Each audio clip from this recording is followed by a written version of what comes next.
Caretaker government system বাংলাদেশের সংবিধানের মৌলিক স্তম্ভে পরিণত হয়েছে। এটিকে বাদ দেওয়া সম্ভব নয়। শুরুতে একটি জানতে চাইব, এই রায়ের ফলে আদালত যে বলেছেন যে সাধারণ মানুষের আকাঙ্ক্ষার প্রতিফলন ঘটলো, আদালত এটি কেন বললেন?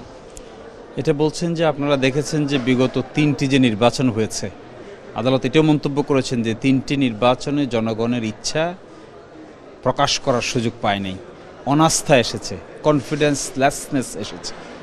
সেই প্রেক্ষাপটে উইল অফ দ্য পিপলকে এক্সপ্রেস করার জন্য যে মেকানিজম, এই মেকানিজম হলো ইলেকশন। আর ইলেকশনের মধ্যে সবচেয়ে ইম্পর্টেন্ট হলো ফ্রি ফেয়ার ইলেকশন যদি করতে হয়, তাহলে caretaker government mechanism is the only accepted mechanism. এই জন্য এই কেয়ারটেকার গভর্নমেন্টকে বাতিল করে দিয়েছিল যে পঞ্চদশ সংশোধনী।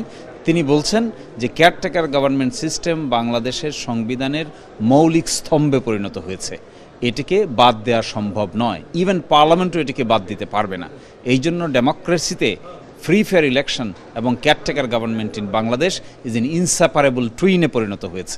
এই জন্য তিনি বলছেন উইল অফ দ্য পিপল এর অ্যাসপাইরেশনটা কোর্টে নিয়ে এসে বাস্তবায়ন যে করা গেল, এই জন্য তিনি পিটিশনার সহ সকল আইনজীবীকে ধন্যবাদ দিয়েছেন। জি, এখানের যে দুইজন পিটিশনার ছিলেন তার মধ্যে বদিউল আলম মজুমদার, যিনি বলেছেন তিনি পুরো পঞ্চদশ সংশোধনীকেই চ্যালেঞ্জ করেছিলেন, কিন্তু আদালত আমরা দেখলাম যে 5টি বিষয়ে আদালত মতামত দিয়েছেন, অর্থাৎ 5টি বিষয় অবৈধ ঘোষণা করেছেন। 54টির মতো বিষয় এসছে এখানে, অনেকগুলো, বাকি প্রায় 49-50টি রয়ে গেল। সব মিলে একটু জানাবেন যে কোন বিষয়গুলো আদালত গুরুত্ব দিলেন, কেন দিলেন, বাকিগুলো কেন সংসদের উপরে ছেড়ে দিলেন? সব বিষয় কিন্তু একই ধরনের গুরুত্ব বহন করেনি পঞ্চদশ সংশোধনের উপরে। মৌলিক প্রশ্নগুলো কি ছিল? মৌলিক প্রশ্নগুলো ছিল যে তত্ত্বাবধায়ক ব্যবস্থা যে বাতিল করেছে সেটা আদালত কি করবে, সেই প্রশ্নে আদালত বলেছেন এই বাতিল যে করেছে এটি অসাংবিধানিক হয়েছে। দ্বিতীয়ত বলেছেন যে সংবিধানের রেফারেন্ডাম তুলে দেওয়া হয়েছিল, গণভোটের বিধান, সেটিকে বলছেন যে গণভোটের বিধানটাকে যে বাতিল করে দেওয়া হয়েছে এটাও অসাংবিধানিক হয়েছে এবং এটা রেস্টোরড হবে। এবং বলেছেন যে সংবিধানের আর্টিকেল 44 আর্টিকেলের সাব আর্টিকেল 2তে স্পষ্ট করে বলে দেওয়া ছিল যে হাইকোর্টের কিছু পাওয়ার সরকার চাইলে নিম্ন আদালতকে ডেলিগেট করে দিতে পারবে। তিনি বলছেন যে এটি কখনোই অ্যাকসেপ্টেবল না, আমাদের 8th অ্যামেন্ডমেন্টের মামলার রায় অনুযায়ী এটিকে অ্যাকসেপ্ট করা যায় না, এটাকে অসাংবিধানিক বলেছেন। আর্টিকেল 7A, 7B, 7 ক এবং খ, এটিকে আনকনস্টিটিউশনাল বলেছেন। এবং তিনি বলেছেন যে এই যে নির্বাচন ব্যবস্থাটাকে ডেস্ট্রয় করে দিয়ে জাতি হিসেবে আমাদেরকে আন্ডারমাইন করা হয়েছে, ডেমোক্রেসিকে ডেস্ট্রয় করে দেওয়া হয়েছে, পিপলের পাওয়ারকে এক্সপ্রেস করার কোনো মেকানিজম রাখা হয়নি। এই জন্য কেয়ারটেকার গভর্নমেন্টকে পুনরুজ্জীবন করেছেন। এছাড়া বাকি যে ছোটোখাটো বিষয় রয়েছে সেগুলো বলছেন অনেকগুলোই আছে পলিসি ম্যাটার। আরও দুটি গুরুত্বপূর্ণ জিনিস রেখে দিয়েছেন, সেটা হলো বায়োডাইভার্সিটি, অর্থাৎ পরিবেশগত যে বায়োডাইভার্সিটি সংরক্ষণের জন্য যে পলিসিটা ইন্ট্রোডিউস হয়েছিল 15th অ্যামেন্ডমেন্টের মাধ্যমে, তিনি বলছেন এটা প্রোটেক্টেড।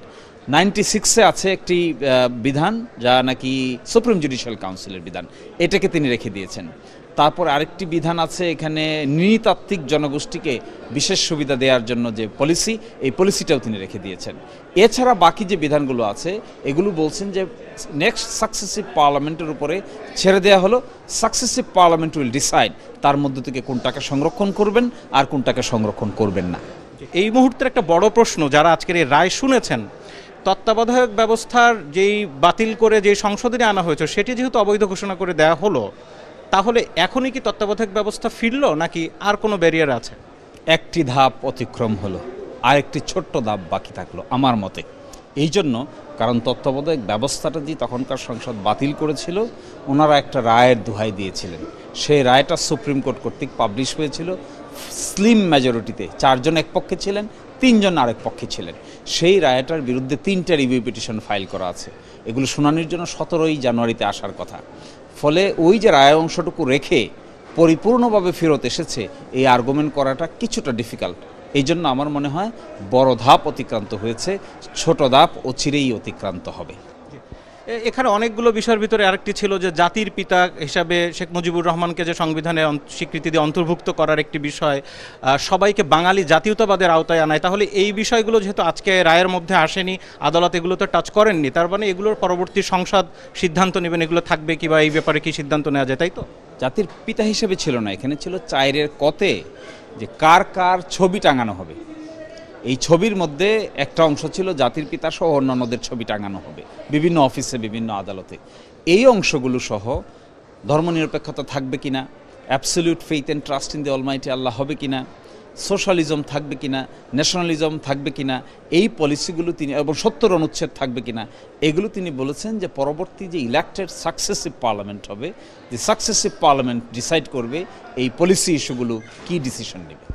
24-এর যে গণ অভ্যুত্থান হলো এই বিষয়টি আদালত খানিকটা টাচ করেছেন, তিনি বলেছেন কি বলেছেন একটু জানবো। আরেকটি বিষয়, আদালত বারবার করে আপনারা যারা এই মামলায় লড়েছেন, আদালতে গেছেন, আপনাদের ব্যাপারে খুব গ্রেটফুল আদালত, আমরা যেটি দেখলাম। মানে সব মিলিয়ে আদালত এই রায়টি খুব দ্রুত সময়ের মধ্যে দিলেন, এর কি কোনো তাৎপর্য বহন করে? এটা অনেক তাৎপর্য বহন করে, কারণ এটা একটা ম্যাসিভ কনস্টিটিউশনাল চেঞ্জ। বাংলাদেশের ইতিহাসে এত বড় সংশোধনী আর একটিও হয়নি। সংশোধনী নিয়ে এত বড় মামলা আর অতীতে কোনো দিন হয়নি।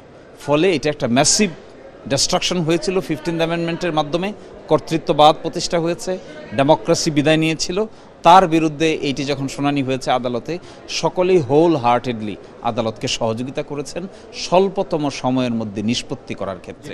একদম ছোট্ট করে প্রশ্ন, সেটি হচ্ছে যে আপনি যেই দলের হয়ে, অর্থাৎ জামাতের সেক্রেটারি জেনারেল গোলাম পরোয়ারের হয়ে আপনি আইনজীবী হিসেবে লড়েছেন, জামাতের বক্তব্য কি এই রায়ের পরে? জামাতের বক্তব্য হলো, আমাদের পক্ষ থেকে আমাদের প্রতিক্রিয়া হলো, রাজনৈতিক প্রতিক্রিয়াটা রাজনৈতিক ব্যক্তিবর্গ দিবেন, কিন্তু আইনজীবী হিসেবে আমার প্রতিক্রিয়া হলো এই রায়ের মাধ্যমে আমরা কাঙ্ক্ষিত ফলাফল পেয়েছি। কারণ আপনি জানবেন, কেয়ারটেকার গভর্নমেন্ট সিস্টেমটা যে ইনকর্পোরেটেড হয়েছিল সংবিধানে, সেটি গোলাম আজম সাহেবের প্রস্তাবে, জামাতের উদ্যোগে প্রথমে প্রস্তাব উপস্থাপন হয়েছিল, সেটি তখনকার সংসদ অ্যাকসেপ্ট করেছিল। এই জন্য এই যে কেয়ারটেকার গভর্নমেন্ট আবার পুনরায় আসছে, এই জন্য আমার ক্লায়েন্ট এবং আমরা অবশ্যই হ্যাপি।